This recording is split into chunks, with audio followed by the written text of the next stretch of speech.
Welcome to another episode of our video series of the mechanics of human cognition. It's good to be back. Have you been? Doing well. I was just thinking, the deeper we get into the mechanics of the mind, the more it feels like we're pulling at the threads of reality itself. Absolutely. It's the perfect setup for what we're talking about today, actually. We're going to tackle one of the biggest questions imaginable. Are we living in a simulation? But maybe not in the way you think. Yeah, let's just start with this quote because it really sets the stage. This isn't just a fun late-night philosophical game. When you really grapple with the nature of reality, it can be, well, pretty unsettling. If a movie like The Matrix doesn't fundamentally shake your view of the world, then what we're about to discuss might just seem abstract, but I promise you it is anything but. Right, so when most of us hear the word simulation, our minds jump straight to science fiction, don't they? The idea that we're all plugged into some massive supercomputer, living inside a shared digital program. This is really just a high-tech version of the old brain in a vat thought experiment. And here's the uncomfortable truth.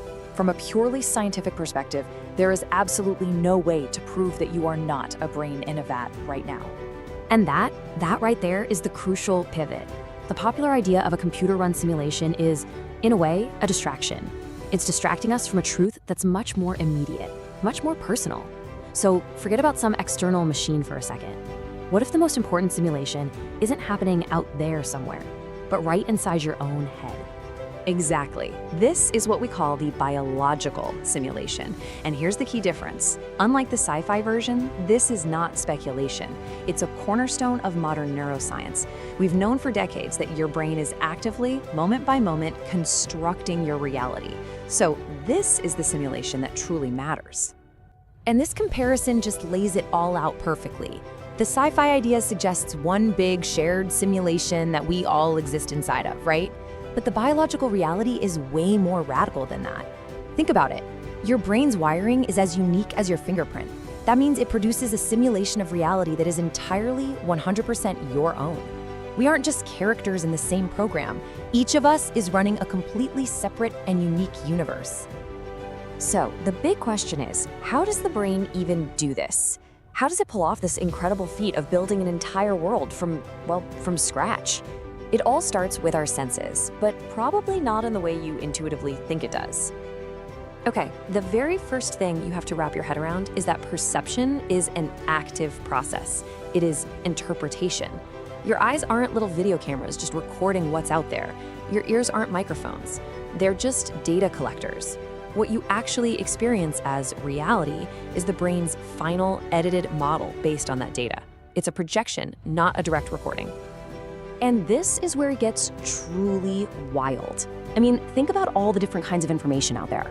Photons of light hitting your retina, sound waves vibrating your eardrum, pressure on your skin.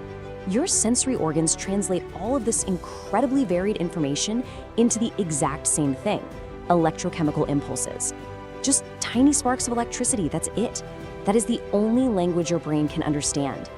Just let that sink in for a moment.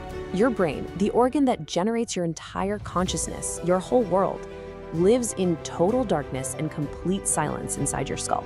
It has never, ever directly felt the sun or heard a piece of music or seen the color blue. It only knows the stream of electrical signals fed to it. And from that monotonous stream of data, it somehow constructs this rich, vibrant, multi-sensory world you think you're living in. It's astounding. And what's even crazier is that the data our brain gets to work with is just a tiny, tiny fraction of what's actually out there. Take the electromagnetic spectrum. It's absolutely massive. Radio waves, microwaves, X-rays, they're all flying around us constantly. But our eyes? They only evolved to see this one razor-thin sliver we call visible light. Our entire visual world is built from just a fraction of what actually exists. Okay, so let's just recap for a second. We've established that we're each living inside a personal simulation built by our own brain from a tiny slice of data from the outside world. So, what's the next logical question? It has to be a deeply philosophical one. What does this all mean for us? What are the implications of knowing this? And this really gets to the heart of the dilemma, doesn't it? Because once you truly accept that your experience of the world is a personal construct, it can feel incredibly isolating. It raises this terrifying possibility that we're all fundamentally alone, locked inside the prison of our own biology, unable to ever really touch or perceive true reality. This quote just captures one side of that coin perfectly. For the person who's completely unaware of these mechanics, who just believes that what they see is reality, the mind becomes this invisible prison. You're a subject of its rules without ever realizing you're actually the ruler. You're trapped, and the worst part is, you don't even know you're a prisoner. But there is a completely different way to look at this. The exact same set of facts can lead you to the total opposite conclusion. Yeah, okay, you're limited by your biology, but within those limits, you are the sole creator. Think about being stuck in traffic. For one person, that's a prison, a cage of steel and wasted time. For another person, it's a private concert hall or a mobile university where they can listen to a book. The external facts are identical, but the internal simulations are worlds apart. So is your reality a prison or is it a playground? You are either creating your own hell or you're creating your own heaven. And that's the thing. This realization isn't just a passive piece of trivia you file away. Understanding the biological simulation forces a choice on you. It demands that you take a position on how you're going to relate to your own life, to your own experience. And remember, this biological simulation is not a shared one. Because your neural pathways are completely unique to you, the universe your brain generates is also completely unique. Sure, we use language to create this illusion that we're all seeing the same thing, but my internal experience of the color red or the concept of justice will never, ever be the same as yours. And that makes you the ultimate authority in your universe. There is no higher power in your reality than your own mind. And that leaves us with two very clear paths forward.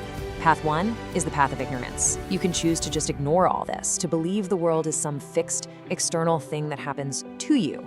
If you do that, you become a passenger in your own life, a victim of circumstance, and you confirm the mind's status as a prison. Or there's the second path, the path of awareness. You accept that the world is your personal construct. You grab the steering wheel. You become an active architect, realizing that by changing your mind, you can literally change your world. And that path opens up a universe of possibility. So in the end, this knowledge isn't scary. It's a profound offering of responsibility. It's not about whether a simulation exists. It's about recognizing that you are the simulator. You are the one at the controls. So the only question left for you to answer is, knowing that you are the architect, which reality will you choose to build?